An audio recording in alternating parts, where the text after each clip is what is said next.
Clear हुआ ये पूरा स्टोरी कि क्या-क्या डेवलपमेंट्स हुए हैं? ईसीसी किसको बोलते हैं, हाना किसको बोलते हैं, वेब बेस्ड थ्योरी क्या है? क्लियर है ये सब? Yes sir. तो मैं मोटा-मोटा 1980 लेके चल रहा हूँ। तो एसएपी एक जर्मन कंपनी है और जर्मन कंपनी स्टार्ट हुई 1980 में।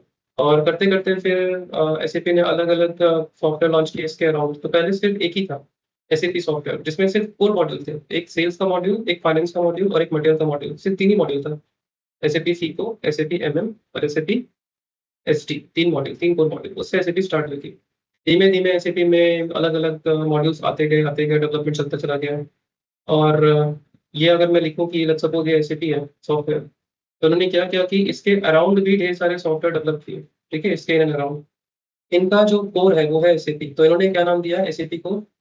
Enterprise core component. ECC stands for, मैं यहाँ लिख देता हूँ, इधर लिखता हूँ। ईसीसी जो है दैट उसका फुल फॉर्म होता है एंटरप्राइज़ कोर कंपोनेंट, ठीक है?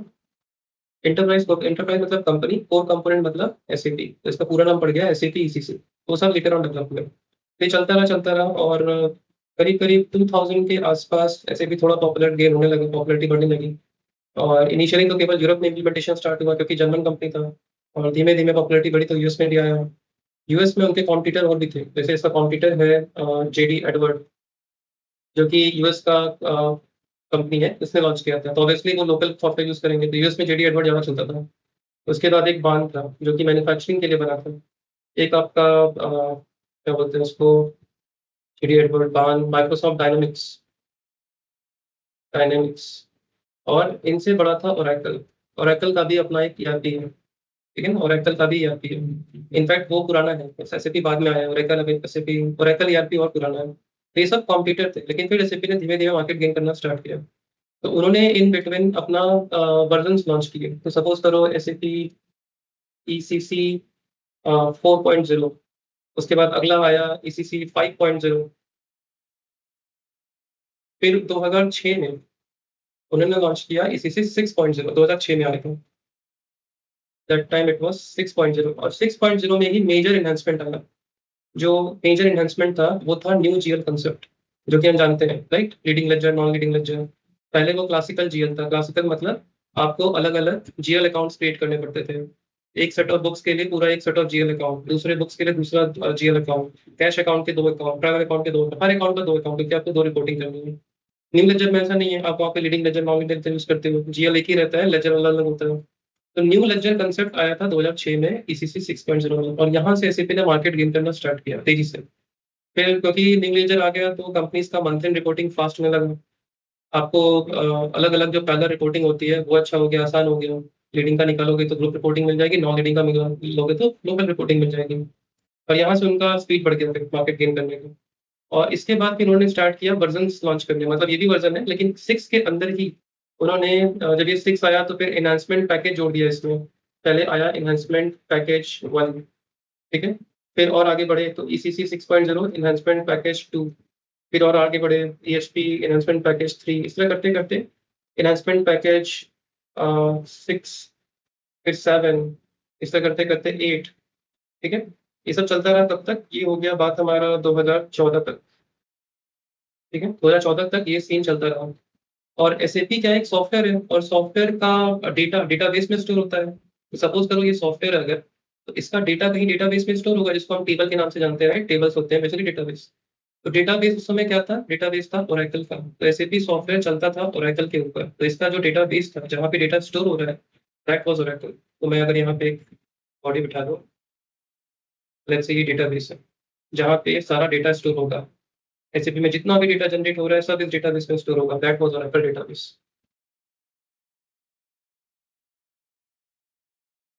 Oracle database. तो एसएपी कंपनी का सॉफ्टवेयर जो कि ओरेकल का कॉम्पिटिटर है, ठीक है ना? SAP is a competitor to Oracle, दोनों कम्पीट करते हैं, आज भी कम्पीट करते हैं। दोनों आपस में बहुत स्ट्रॉन्ग कॉम्पिटिशन करते हैं। हालाँकि एसएपी बहुत आगे निकल चुका है ओरेकल से, बट स्टिल एसएपी का नेक्स्ट कॉम्पिटिटर जो उससे क्लोज़ है, वो है Oracle.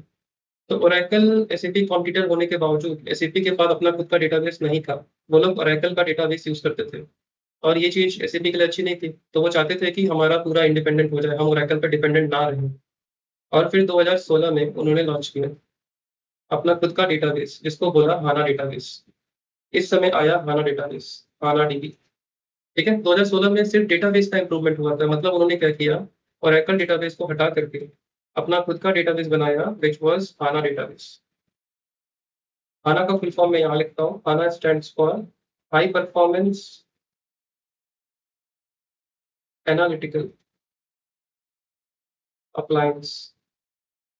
High performance analytical appliance मतलब कुछ तो परफॉर्मेंस में इंप्रूवमेंट किया उन्होंने, राइट। हाई परफॉर्मेंस पहले जो था उससे ज्यादा हाई, उससे हाई परफॉर्मेंस उन्होंने ले आया इस डेटाबेस के थ्रू। उन्होंने क्या बोला कि हमारा जो सॉफ्टवेयर होगा एसएपी, वो ओरेकल डेटाबेस पे नहीं चलेगा, वो चलेगा हमारे डेटाबेस पे। तो उसको हम बोलने लगे एसएपी हाना। एसएपी हाना बोलने लगे क्योंकि अब हमारा डेटाबेस हाना हो चुका है। तब तक हम ईसीसी बोलते थे जब तक ओरेकल का डेटाबेस था।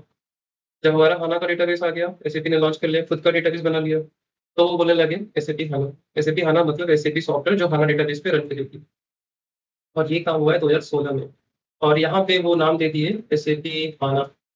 ठीक है, अब उसको ईसीसी नहीं बोला, ईसीसी मतलब ओल्ड हो गया, अब इसको ये हाना बोलने लगे। तो न्यू जीएल तो ईसीसी में ही आ चुका था, राइट। न्यू जीएल आपका 2006 में ही आ चुका था। 2006 में आपके पास न्यू जीएल था। मैं यहाँ पे लिख देता हूँ न्यू जीएल।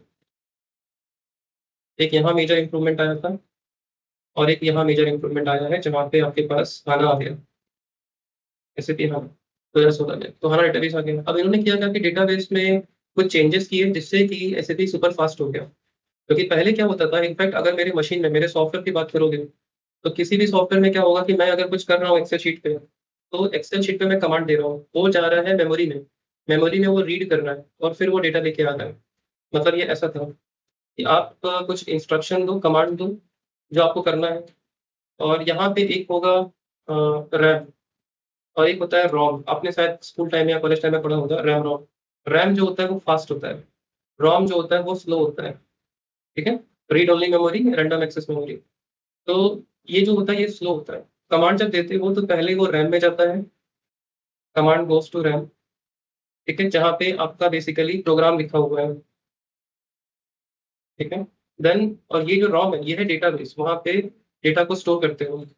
फिर ये कमांड प्रोग्राम एग्जीक्यूट करता है, प्रोग्राम जाता है आपके रॉम पे और वहां से डेटा ले करके आता है और ले करके आके वापस आपको दिखाता है। तो यहाँ से डेटा आएगा और आपके जो भी स्क्रीन होगी वहां पे डिस्प्ले करेगा।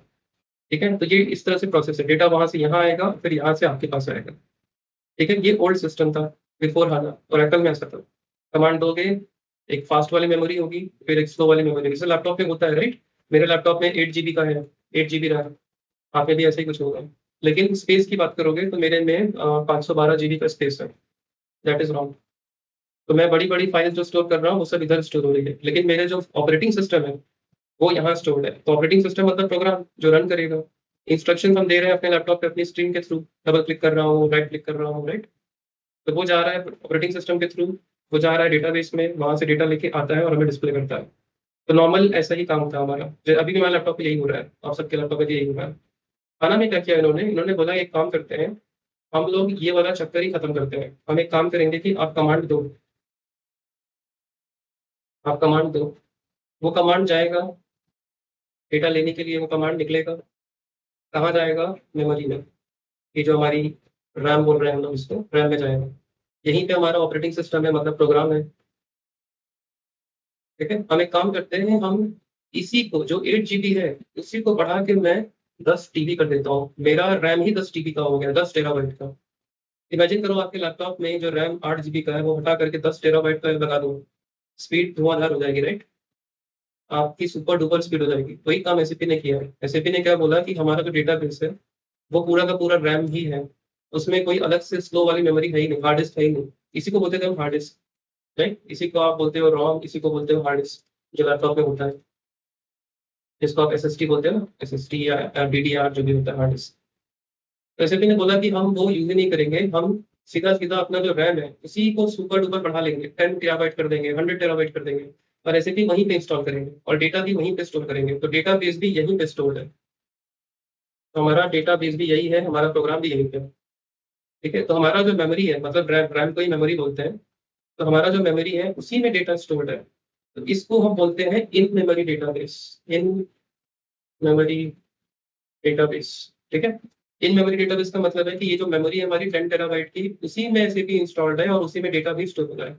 तो अगर कोई कमांड दोगे तो हमें कहीं और नहीं जाना है, हमें बस यहीं से आना और यहीं से डिस्प्ले कर देना है, मेमोरी से ही हमारा डिस्प्ले हो जाएगा, इन मेमोरी डेटाबेस से हमारा। तो ये क्या करेगा, स्पीड सुपर फास्ट कर देगा। आपकी रैम बढ़ गई मतलब स्पीड तो बढ़ ही जाएगा। लैपटॉप में भी जब 4 GB रैम होता है धीमा चलता है, उसको आप 16 GB कर लो फास्ट चलेगा, राइट? वही काम एसएपी ने किया है। तो ये HANA database basically in memory database है। तो यहाँ पे डेटा भी उसी रैम में ही स्टोर्ड है, उसी मेमोरी में ही स्टोर्ड है। और इनफैक्ट अगर मुझे सपोज करो मेरा इंस्टीट्यूट है और मुझे एसएपी हाना का सॉफ्टवेयर बिठाना है, ठीक है, तो मेरे नॉर्मल लैपटॉप पे नहीं चलेगा, क्योंकि वहाँ पे इतना बड़ा मेमोरी है ही नहीं। वहाँ पर जो रैम होता है वो हार्डली, मेरे लैपटॉप पे 16 GB होगा और फिलहाल 8 है, दूसरे लैपटॉप में 16 होगा। या फिर मैंने कोई सर्वर खरीद भी लिया, जैसे हमारा भी ईसीसी वाला जो है वो किसी सर्वर पे है गुड़गांव में, उसमें 32 GB है, लेकिन 32 GB रैम पे भी एसएपी नहीं चलेगा। एसएपी हाना चलाने के लिए आपको 10 TB का रैम चाहिए, 10 TB का, तब जाके एसएपी हाना चलेगा। तो वो बहुत महंगा आता है। तो ये हाना डेटाबेस बहुत कॉस्टली होता है और इसी वजह से ये हर कोई लगा नहीं सकता, इट इज सुपर कॉस्टली, बहुत महंगा है। मेरा जो 32 GB का है उसका साल का रेंट हम लोग 1,15,000 पे कर रहे हैं, साल का रेंट 1,15,000, और सिर्फ 32 का है। अगर मुझे 10 करना हो तो सोच लो कितना रेंट रहेगा, राइट? बहुत ज्यादा आएगा। और इसी वजह से ये सारे देखोगे कि हाना का सर्वर एक्सेस देते हैं ऑनलाइन, और उसके लिए अच्छा खासा चार्ज करते हैं, 3,000 5,000 महीने का एक आईडी का, राइट? क्योंकि वो बहुत कॉस्टली है, तो वो लोग भी अच्छा खासा चार्ज करते हैं और ये सर्विस देते हैं सबके सब। तो ये इन मेमोरी डेटाबेस के कारण फास्ट हुई, लेकिन हमारा इससे क्या, चलो चीजें फास्ट हो गई। फास्ट होने से क्या हुआ है कि बिजनेस को बेनिफिट मिला है। बिजनेस को जो रिपोर्ट रन करना है वो फास्ट होगा, जो टीपोर्ट रन कर ट्रांजेक्शन करने हैं वो फास्ट होगा। आप कहीं भी क्लाइंट के लोकेशन में बैठे हो, आप कुछ प्रेजेंटेशन दे रहे हो, क्लाइंट को डेमो चल रहा है, क्लाइंट पड़ा हुआ है, ऑर्डर देगा आपको, तो आप चाहते हो ना कि मेरी स्पीड अच्छी है, सो दैट हम उसको अच्छे से डेमो दे पाए। तो क्लाइंट का सारा ट्रांजेक्शन, सारा रिपोर्टिंग सुपर फास्ट होगा, राइट? जो चीज उनको 5 मिनट लगती थी अब शायद वो 5 सेकंड में होगी, फटाक से। एक तो वो हो गया। तो ये तो सिर्फ हार्डवेयर का इंप्रूवमेंट था, इसमें हम क्या करेंगे, कंसल्टेंट हमारा क्या काम है, ये तो हार्डवेयर इंप्रूवमेंट है। फिर उन्होंने क्या किया कि हमारा डेटाबेस लग गया, तो एक काम करते हैं, डेटाबेस को अच्छे से यूज करते हैं, क्योंकि स्पीड तो मेरी मस्त हो चुकी है। अब हाना की स्पीड जबरदस्त हो गई, सुपर डुपर हो गई, अब इसको अच्छे से यूज करते हैं। तो उन्होंने क्या किया कि हम एक काम करेंगे, हम मोबाइल एप्लीकेशन लॉन्च करेंगे। और एसएपी जैसे अभी आपका जो सर्वर है एसीसी का, आप उसको मोबाइल पे नहीं चला सकते। आपके लैपटॉप पे हाना, आपके लैपटॉप पे एसएपी इंस्टॉल्ड है, आपको जब भी प्रैक्टिस करनी होती है आप लैपटॉप पे लॉगिन करते हो, आपके पास जीयूआई एक्सेस है, आप डबल क्लिक करते हो, आईडी पासवर्ड डालते हो, काम करते हो, लेकिन लैपटॉप से ही करते हो। आपके मोबाइल पे आप इंस्टॉल नहीं कर पाओगे इस एसएपी सॉफ्टवेयर को। तो इन्होंने क्या किया कि डिजिटल चले गए, इन्होंने बोला कि हम मोबाइल एप्लीकेशन डेवलप करेंगे। तो इन्होंने ये मोबाइल एप्लीकेशन बनाई, लेट्स से ये मेरा मोबाइल शेप कुछ है यहाँ पे, let me take this, let's say this is a mobile. तो इन्होंने एप्लीकेशन डेवलप कर दिया, जिसको हम बोलेंगे इंटरनेट बेस्ड एप्लीकेशन या web based application. Web application, web application का मतलब जिसको आप इंटरनेट के थ्रू एक्सेस करेंगे, that is called web application, ठीक है? और यहाँ पे किया क्या, उन्होंने बोला कि हमारा जो एसएपी है, हम उसका वेब एप्लीकेशन बनाते हैं, आप अपनी मोबाइल से भी ऑपरेट कर लोगे। अगर आपको कोई ट्रांजेक्शन पोस्ट करना है तो कंप्यूटर नहीं चाहिए, आप मोबाइल खोलो, वहाँ पे एसएपी का एप्लीकेशन होगा, ओपन करो, और वहाँ से जो भी ट्रांजेक्शन करना है कर दो, वो अपडेट हो जाएगा, पोस्ट हो जाएगा। कोई रिपोर्ट रन करना है, कंप्यूटर नहीं चाहिए, मोबाइल खोलो, मोबाइल पे ऑलरेडी रिपोर्ट है, आप क्लिक करो वहाँ पे और वो रिपोर्ट रन करो, इमीडिएटली आउटपुट आ जाएगा। ऐसा क्यों हो पाया? क्योंकि उसकी स्पीड बढ़िया हो गई है। इमेजिन करो अगर स्पीड अच्छी नहीं होती और आप मोबाइल एप्लीकेशन बनाते, तो मोबाइल में एग्जीक्यूट करके बैठे रहते और वो पोस्ट ही नहीं होता, वो घूमता रहता, घूमता रहता, घूमता रहता, और लास्ट में आता टाइम आउट। तो रिपोर्ट रन किया, उसका आउटपुट ही नहीं आ रहा, क्योंकि मोबाइल की स्पीड ही नहीं आ रही है, मतलब एसएपी जो है बहुत धीमा चल रहा है, बहुत ही धीमा चल रहा है, राइट? क्योंकि स्पीड मस्त हो चुकी है, तो अब मोबाइल एप्लीकेशन बनाना पॉसिबल था। उन्होंने एसएपी का मोबाइल एप्लीकेशन बना करके दे दिया कस्टमर्स को, बिजनेस को, कि आप लोग ये यूज करो। और इसमें क्या है कि आप सारे ट्रांजेक्शन मोबाइल के थ्रू कर सकते हो, सारे रिपोर्ट्स मोबाइल के थ्रू निकाल सकते हो। मतलब इसको बोल दिया ऑन दी फ्लाई, ठीक है? On the fly, real time बोल दिया, ऑन दी फ्लाई। मतलब आप कहीं पे भी रहो, आपको आने की जरूरत नहीं है ऑफिस, आप क्लाइंट लोकेशन पे रहो, फ्लाइट में रहो, यू जस्ट नीड इंटरनेट। सिर्फ इंटरनेट होगा, आप अपना काम कर लोगे। कोई चीज अप्रूव करना है मैनेजर को, वो छुट्टी पे है, छुट्टी पे है, तो ऐसा कुछ नहीं है कि उसको फोन करना हो, उसको मोबाइल है, मोबाइल पे दिख जाएगा ये नोटिफिकेशन आया है, वो खोलेगा, अप्रूव कर देगा वहीं से, छुट्टी बताते बताते उसका काम भी हो जाएगा पूरा, राइट? तो वेब एप्लीकेशन कर दिया, इस वेब एप्लीकेशन को नाम दिया गया फ्यूरी का। इस वेब एप्लीकेशन को नाम दिया fury, SAP fury, SAP fury. तो फ्यूरी क्या है? फ्यूरी है बेसिकली वेब एप्लीकेशन एसएपी का। तो पहले फ्यूरी एक अलग कंपनी थी, मतलब कोई कंपनी थी, उसको एसएपी ने एक्वायर कर लिया। तो वो फ्यूरी क्या थी बेसिकली, वो यूआई यूएक्स सुना होगा, यूजर एक्सपीरियंस का कोई कंपनी था, जो यूजर एक्सपीरियंस पे उनका मास्टरी था। एसएपी ने उसको एक्वायर कर लिया और अपने काम के लिए यूज किया। तो अब एसएपी में अगर आपको काम करना है तो यू डोंट नीड लैपटॉप, आप मोबाइल से भी आराम से काम कर सकते हो। तो एज अ कंसल्टेंट हमें कुछ फर्क नहीं पड़ा, लेकिन बिजनेस के लिए बहुत फर्क पड़ा। बिजनेस को चीजें बहुत आसान हो गई। आपके मैनेजर्स को सोचो या chief operating officer, chief finance officer सोचो, तो उनका काम बहुत आसान हो गया। या फिर कोई सपोज करो अकाउंट्स पेएबल का बंदा है, वो उसको क्या चीज चाहिए अकाउंट्स पेएबल, तो उसको चाहिए कि मेरे आज कितने पेएबल ड्यू हैं, मुझे वो रिपोर्ट रन करना है एफबीएल बनने वाला, और देखना है कितने इनवॉइसेस ड्यू हैं पेमेंट के लिए। तो वो सीधा मोबाइल ऐप खोलेगा, सीधा अकाउंट्स पेएबल के एप्लीकेशन पे जाएगा और रन करेगा, उसको दिख जाएगा। कोई भी चीज उसको करनी है मोबाइल से कर लेगा वो। कोई रिसीवेबल वाला है तो देख लेगा वो। तो उन्होंने फ्यूरी लॉन्च किया। फिर अगला 1-2 साल तो फ्यूरी आया आई थिंक 2017 के आसपास, 2017 या 18 में आया। फिर अगला 1-2 साल जो डेवलपमेंट हुआ हाना में, वो हुआ है फ्यूरी के ऊपर ही। क्योंकि फ्यूरी वेब बेस दे दिया और बोल दिया कि कोई भी एप्लीकेशन डेवलप कर सकता है। तो एसएपी ने खुद भी एप्लीकेशन डेवलप किया और मार्केट में भी उन्होंने ओपन सोर्स कर दिया। मतलब आप अपने एप्लीकेशन डेवलप करो, सबमिट करो, अगर वो अप्रूव हो जाता है तो हम उसको लॉन्च कर देंगे। हमारा जो वेब पोर्टल है, मतलब SAP OSS online support system, वहां पे आपका फ्यूरी एप्लीकेशन भी चला जाएगा। तो लोगों ने किया क्या कि बहुत सारे एप्लीकेशन डेवलप किए। तो सपोज करो अगर मैं पेबल का बंदा हूँ तो मुझे क्या क्या देखना है।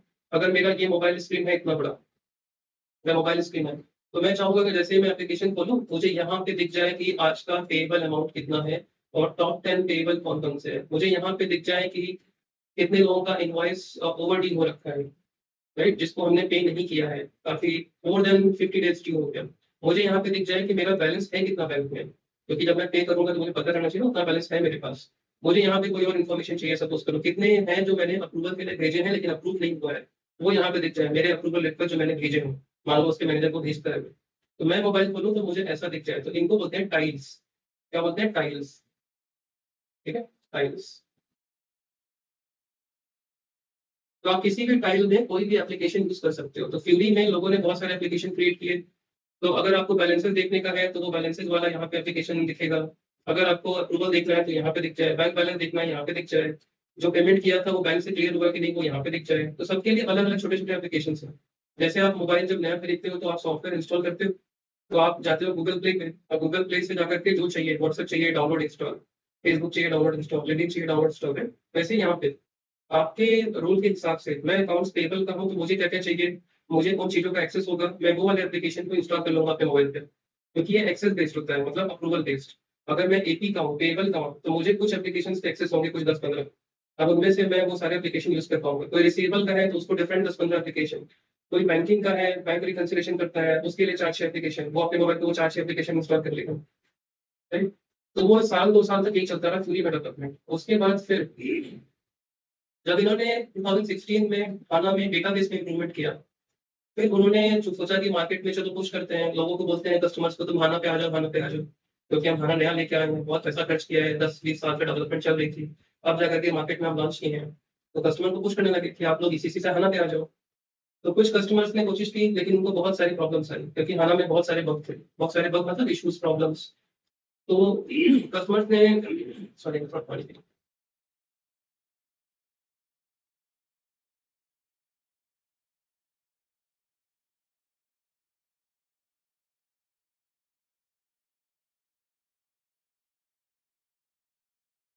तो कस्टमर्स ने कुछ कुछ ने ट्राई किया। जैसे इनिशियल मुझे याद है मैं इनफी में था तो कैडबरी, कैडबरी एस फोर हाना लगाने वाला सबसे पहला कंपनी था आई थिंक, जहाँ तक मैं जानता हूँ।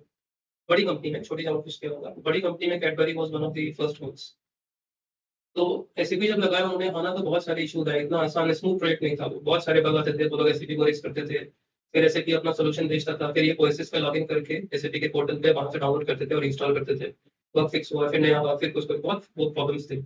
और ये प्रॉब्लम बहुत सारे कस्टमर्स को आए, तो सबने फीडबैक दिया एसीपी को कि तुम्हारा हाना बकवास है, बहुत प्रॉब्लम दे रहा है, हम उसको यूज नहीं करेंगे। तो एसीपी ने फिर इंप्रूवमेंट करना स्टार्ट किया, इशूज को फिक्स किया। 2 साल तक उन्होंने मार्केट में बेचना ज्यादा फोकस नहीं किया, उन्होंने इशू फिक्सिंग पे ध्यान दिया। और उसके बाद जब उन्होंने थोड़ा और इम्प्रूवमेंट किया तो उन्होंने नया लेके आए जिसको बोलने लगे S4 हाना। S4 हाना का मतलब है सॉफ्टवेयर फॉर हाना, मैं यहाँ लिखता हूँ S4 HANA stands for software for HANA. ठीक है। अब यहाँ पे क्या था कि उन्होंने देख लिया कि हार्डवेयर तो इम्प्रूव हो चुका है, हमने फ्यूरी भी लॉन्च कर दी है, फ्यूरी अच्छा खासा चल रहा है, लोगों को अच्छा लग रहा है, स्पीड आ रही है। और उन्होंने फर्दर इम्प्रूवमेंट किए। उन्होंने क्या क्या इम्प्रूवमेंट किया बताता हूँ अभी, लेकिन इस बार उन्होंने सॉफ्टवेयर में इम्प्रूवमेंट करना स्टार्ट किया। हार्डवेयर में तो ऑलरेडी कर लिया, अब सॉफ्टवेयर में इम्प्रूवमेंट की बारी आई। तो उन्होंने फिर 2019 से आई थिंक स्टार्ट किया है, अच्छा खासा इम्प्रूवमेंट 2019 से हुआ है S/4HANA में। 2019 में उन्होंने थोड़ा अच्छा इम्प्रूवमेंट किया और कस्टमर्स को अच्छा लगा, मतलब ठीक लगा कि हाँ, इट इज़ बेटर नाउ, अब वो एक्सेप्टेबल है HANA वाला सॉफ्टवेयर। और फिर धीमे-धीमे कुछ-कुछ कस्टमर माइग्रेट करते रहे और उनका इम्प्रूवमेंट चलता रहा। तो 2019 से लेके अभी 2024 चल रहा है, तो उनका लगातार इम्प्रूवमेंट हो रहा है। और 20 यहाँ पे आ गया, 21 यहाँ पे आ गया, 22 यहाँ ले लेता हूँ, 2023 एंड 2024 ध्यान से सुनना, ठीक है? अभी तक S/4HANA था, यहाँ पे भी S/4HANA ही था। सॉफ्टवेयर में इम्प्रूवमेंट करते जा रहे हैं वो और उसको वो अलग-अलग वर्ज़न बोलते जा रहे हैं। इसको बोला है S/4HANA 2019, इसको बोला है S/4HANA 2020, इसको बोला है S/4HANA 2021, S/4HANA 2022, S/4HANA 2023। तो हर साल ये लोग लॉन्च करते हैं। जैसे अगर गूगल पे जाओगे और वर्ज़न देखोगे तो वर्ज़न देखो ऐसा लिखा रहता है S/4HANA अ, 2023 और इसके नीचे लिखा रहेगा 1910। ये इस तरह से लिखा रहेगा 2010। फिर यहाँ लिखा रहेगा इनिशियली था ये 1910, 1910 फिर 2010 आया, फिर 2110 आया, फिर 2210 आया, इसका मतलब बताता हूँ क्या, फिर 2310 आया, ठीक है? अब 2410 आने वाला है। तो ये जो वर्ज़न्स है, यहाँ पे 19 है ईयर, 19 ईयर, 20 ईयर, 21 ईयर और जो 10 लिखा है दैट इज़ मंथ। तो ये 2019 में अक्टूबर में वर्ज़न लॉन्च किया था। हर साल अक्टूबर में लॉन्च करते हैं। 2010 मतलब 2020 में अक्टूबर में लॉन्च किया। कुछ भी इम्प्रूवमेंट किया तो नया वर्ज़न बोल देता हूँ। कोई मेजर इम्प्रूवमेंट नहीं होता, अब छोटा-छोटा होता है। जो मेजर था वो इधर ही था 2019 तक। अब बहुत माइन्यूट इम्प्रूवमेंट होगा और अलग-अलग मॉड्यूल में किसी भी मॉड्यूल में इम्प्रूवमेंट किया, हो सकता है वो फाइनेंस में ना हो। सेल्स के मॉड्यूल में हो या एमएम में हो या पीपी में हो या ट्रेज़री में हो या एबैप में हो, किसी ने भी किया लेकिन नया वर्ज़न बोल देते हैं उसको। तो ये अगर 2410 आएगा तो इसका मतलब होगा कि 24 is the year and 10 is month. October महीने में 24 ईयर में जो वर्ज़न लॉन्च हुआ, छोटा-सा इम्प्रूवमेंट करेंगे, नया वर्ज़न बोल देंगे उसको। तो इस तरह से लॉन्च होता है और हर साल अक्टूबर में लॉन्च होता है कई वर्ज़न। और हाँ, एसएपी ने किया क्या कि इन बिटवीन आई थिंक 2022 में शायद किया इन्होंने। इन्होंने जैसे S/4HANA क्या था कि चाहे ECC बात करो, चाहे HANA बात करो, ये सब थे कि आपके सर्वर पे चलते थे। आपका सर्वर होगा, क्लाइंट अगर कोई है, तो क्लाइंट को सर्वर बिठाना पड़ेगा अपनी कंपनी में और आप सॉफ्टवेयर एसएपी से लोगे और वहाँ पे इंस्टॉल करोगे। सर्वर आप ही मैनेज करोगे। अब सॉफ्टवेयर एसएपी का है, server you will manage. Server में कुछ खराब होता है, चला जाता है, यू विल टेक केयर, ठीक है ना? एसएपी ने क्या किया कि बोला कि सर्वर भी हम ही मैनेज करेंगे। आप सिर्फ एसएपी का लाइसेंस खरीदो और कितने लोग हो आप लोग, आपकी कंपनी में कितने लोगों को एसएपी एक्सेस चाहिए, आप बता दो, हम उतनी आईडी क्रिएट करके दे देंगे। मतलब उसको क्लाउड बेस्ड कर दिया, क्लाउड बेस्ड, ठीक है? क्लाउड बेस्ड का मतलब है कि सर्वर आपको नहीं रखना है, सर्वर एसएपी मैनेज करेगा, ठीक है? सर्वर एसएपी मैनेज करेगा। तो एसएपी का जो सॉफ्टवेयर है अब दोनों वर्ज़न में आता है। मतलब सॉरी, एक को बोलते हैं अपन क्लाउड बेस्ड वर्ज़न और दूसरे को बोलते हैं एंटरप्राइज़, एंटरप्राइज़ नहीं, हम उसको बोलेंगे क्या नाम होता है, नाम नहीं याद आ रहा। इसका मतलब है कि सर्वर आपके पास है, आप उसको इंस्टॉल कर रहे हो। और दूसरा होता है क्लाउड बेस्ड, मतलब सर्वर क्लाउड पे है। आप चाहिए तो क्लाउड में सिर्फ सर्वर पड़ा है, आप सिर्फ आईडी बताओ, कितनी आईडी चाहिए आपको? आपके एम्प्लॉयी कितने हैं? 10,000 है, 10,000 आईडी क्रिएट करके दे देंगे आपको। आप सिर्फ यूज़ करो, ठीक है? कुछ भी चलता है, खराब होता है, सब एसएपी करेगा। एसएपी का क्लाउड वर्ज़न भी आ चुका है, ठीक है? Enterprise version and cloud version. Enterprise version जो कि जिस सर्वर कंपनी के पास है। क्लाउड वर्ज़न मतलब सर्वर कहीं और है, एसएपी मैनेज करेगा, आप सिर्फ उसको यूज़ करो। तो यहाँ पे तो सर्वर आप मेंटेन करते थे, सॉफ्टवेयर का लाइसेंस लेते थे आप। यहाँ पे आपको पर यूज़र आईडी खरीदना है कि आपको कितने यूज़र हैं, उसके हिसाब से हम पेमेंट करेंगे, यूज़ बेस है, राइट? और इसको उन्होंने नाम दिया मार्केटिंग करने के लिए राइज़ विद एसएपी। आपने कभी-कभी सुना हो, किसी ने सुना है ये वर्डिंग्स राइज़ विद एसएपी? मतलब ये प्रोग्राम लॉन्च किया उन्होंने अपने इस चीज़ को मार्केट करने के लिए। तो क्या आजकल सारे सॉफ्टवेयर क्लाउड बेस्ड आ रहे हैं, राइट? आप सिर्फ इसको यूज़ करते हो। किसी ने सुना है क्या राइज़ विद एसएपी का वर्ड? नहीं? तो राइज़ विद एसएपी क्या है कि एसएपी जो है वो कहीं और है, आप सिर्फ उसका यूज़ करो। जैसे जीमेल है, जीमेल हमारे लिए क्लाउड बेस्ड है। हम कुछ नहीं करते, हम सिर्फ आईडी क्रिएट करते हैं, खत्म, राइट? हम आईडी क्रिएट करते हैं, यूज़ करते हैं। और इलेक्ट्रिसिटी हो गया, इलेक्ट्रिसिटी का आपके पास सिर्फ बिल आता है। आप सिर्फ उसका बिल पेमेंट करते हो, बाकी पूरा इंफ्रास्ट्रक्चर कहीं और है, बिजली आप तक पहुँच रही है ना? जीमेल है, आप सिर्फ आईडी क्रिएट किया, यूज़ किया, बाकी सब तामझाम कहीं और हो रहा है, सर्वर कहीं और है, सब कुछ कहीं और है। गूगल उसको मैनेज कर रहा है, आप सिर्फ यूज़ कर रहे हो। यहाँ पे वही चीज़ है कि एसएपी मैनेज करेगा पूरा सर्वर, आप सिर्फ यूज़ करो और यूज़ करने का पैसा लो। उसको बोला राइज विद एसएपी, फिर एसएपी ने इसको पुश किया, कस्टमर्स को बोला कि आप लोग क्लाउड पे आ जाओ, ठीक है? आप लोग क्लाउड पे आ जाओ। जो लोग भी ईसीसी पे हैं, वो लोग हाना पे आ जाएँ, जो लोग हाना पे हैं, वो लोग क्लाउड पे आ जाएँ, एसएपी पुश करता है। जो लोग नए हैं, जिनको एसएपी में फर्स्ट टाइम आना है, उनको एसएपी बोलेगा क्लाउड पे आओ। लेकिन क्लाउड का अभी तक एक्सेप्टेंस उतना हुआ नहीं है। कस्टमर जो है बड़ी-बड़ी कंपनियाँ हैं वो भी, राइट?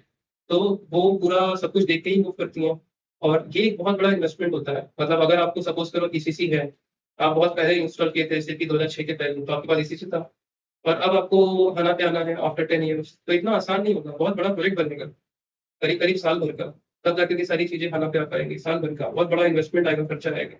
तो कंपनियाँ पहले देखती हैं कि हमें ये करने से बेनिफिट है भी कि नहीं? क्या बेनिफिट होगा इतना पैसा खर्च करके हना पे जाने पे, अगर हमारा काम ईसीसी से हो जा रहा है पूरा? एग्ज़ैक्टली बेनिफिट क्या होगा? तो एसएपी उनको बोलेगा कि HANA डेटाबेस रहेगा, सुपरफ़ास्ट चलेगा, रिपोर्टिंग होगी, फ्यूरी एप्लीकेशन होगा और अगर आप क्लाउड पे आते हो तो फिर हम सर्वर पे पूरा हम खुद ही मैनेज करेंगे, आपको कोई दिक्कत नहीं होगी, आप यूज़ करोगे, कभी डाउन नहीं होने देंगे सर्वर को। हम इंश्योर करेंगे कि आपको सुपर क्लास स्पीड मिले, राइट? सुपर बेस्ट स्पीड मिले। ये सब एसएपी बोलेगा, लेकिन अल्टीमेटली कंपनी डिसाइड करेगी कि उसको HANA पे जाना है कि नहीं जाना है, उसको क्लाउड पे जाना है कि नहीं जाना है। तो एसएपी पुश कर रही है कंपनीज़ को कि आप लोग क्लाउड पे आ जाओ या फिर आप लोग एटलीस्ट एस4 HANA पे आ जाओ। लेकिन कंपनीज़ रिलक्टेंट है। तो करंट मार्केट सिनेरियो में क्या हो रखा है कि 50% कंपनियाँ मतलब एसएपी के जितने भी कस्टमर्स हैं, जितने भी क्लाइंट्स हैं, कंपनीज़ 50% कंपनियाँ हना पे हैं, आ चुकी हैं या उससे कम ही है बेसिकली। मेजॉरिटी जो है मोर देन 50% अभी भी ईसीसी पे ही है, ठीक है? और वो लोग जल्दी मूव नहीं हो रहे हैं। एसएपी ने कोशिश किया था कि 2024 तक सबको मूव कर दें। उन्होंने ये सारी बातें स्टार्ट कर दी थी 19 के आसपास, 20 के आसपास कि हम 24 तक वेट करेंगे, 24 के बाद हम ईसीसी को सपोर्ट नहीं करेंगे, हम सिर्फ हाना सपोर्ट करेंगे। क्लाइंट मूव हुआ ही नहीं। और उसके बाद उन्होंने बोला ठीक है हम 27 तक करेंगे। 27 भी अभी आने ही वाला है 3 साल बाद, लेकिन क्लाइंट नहीं हो रहा है अभी। फिर उन्होंने रिसेंटली बोला कि हम 2030 तक करेंगे। 2030 के बाद हम ईसीसी बंद कर देंगे और सिर्फ हाना को सपोर्ट करेंगे। लेकिन अभी भी लोग मूव नहीं कर रहे हैं। ठीक है? बहुत कम मूवमेंट है देखा जाए तो। तो धीमे-धीमे कर रहे हैं, मेबी अभी कुछ साल बीतेगा जब जैसे अभी चल रहा है 24 तो 2-3 साल बीतेगा जब 27-28 आएगा तो एकदम से रश आएगा। इको कंसल्टेंट्स का मार्केट में जबरदस्त डिमांड होने वाला है 27-28 के आसपास। क्योंकि एसएपी ने बोला है कि 30 के बाद वो सपोर्ट नहीं करेगा ईसीसी। तो जितने भी लोग हैं सबको मूव करना पड़ेगा, इसी से निकल के खाना पे आना पड़ेगा। और उस समय फिर उनको सडन चाहिए होगा कि हाँ, हमें अब तो कंपल्शन है, जाना है हमें। ना मतलब जितना रिक्वायरमेंट अभी है उससे कई गुना ज़्यादा रिक्वायरमेंट होगी उस टाइम पे 27-28 के आसपास। ना भले ही एसएपी फोर्स कर रही हो, कंपनी नहीं मूव कर रही, लेकिन आगे जाकर के कंपनियाँ शायद मूव कर जाएँगी। ठीक है? अगर उनको लगता है कि एसएपी अच्छा है और बेनिफिशियल है और हाना पे जाना चाहिए और सब एक-दूसरे को देखते हैं ना, कोई दूसरा गया तो फिर हम भी जाएँगे। सब वेट एंड वॉच खेलते हैं। तो अब धीमे-धीमे लोग जा रहे हैं, तो जो लोग नहीं भी गए हैं, वो भी कन्विंस हो ही जाएँगे जाने के लिए। तो इनिशियली भले नहीं है, लेकिन 27-28 के आसपास इको कंसल्टेंट्स की डिमांड मार्केट में बहुत अच्छे से होने वाली है, बढ़ने वाली है। ठीक है, तो राइज़ विद एसएपी का फंडा समझ गया कि वो क्लाउड बेस्ड एसएपी। एस/4HANA का फंडा क्लियर है कि HANA डेटाबेस है और सॉफ्टवेयर में भी इम्प्रूवमेंट किया, तो वो एस/4HANA है। क्या इम्प्रूवमेंट है बताऊँगा। और डेटाबेस में इम्प्रूवमेंट था, इन मेमोरी डेटाबेस हो गया तो फास्ट कर दिया। फ्यूरी क्या होती है, वेब बेस्ड एप्लीकेशन है और जिसको आप मोबाइल पे यूज़ कर सकते हो। और रिसेंटली अभी यहीं तक पहुँचे हम लोग 24 में हैं, अक्टूबर आएगा तो आप देखोगे मार्केट में न्यूज़ आएगा कि एस/4HANA का नया वर्ज़न लॉन्च हुआ 2024 वर्ज़न।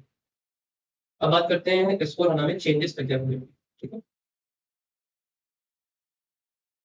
चेंजेस इन एस/4HANA मतलब सॉफ्टवेयर साइड से, software for HANA, software side से क्या बदला?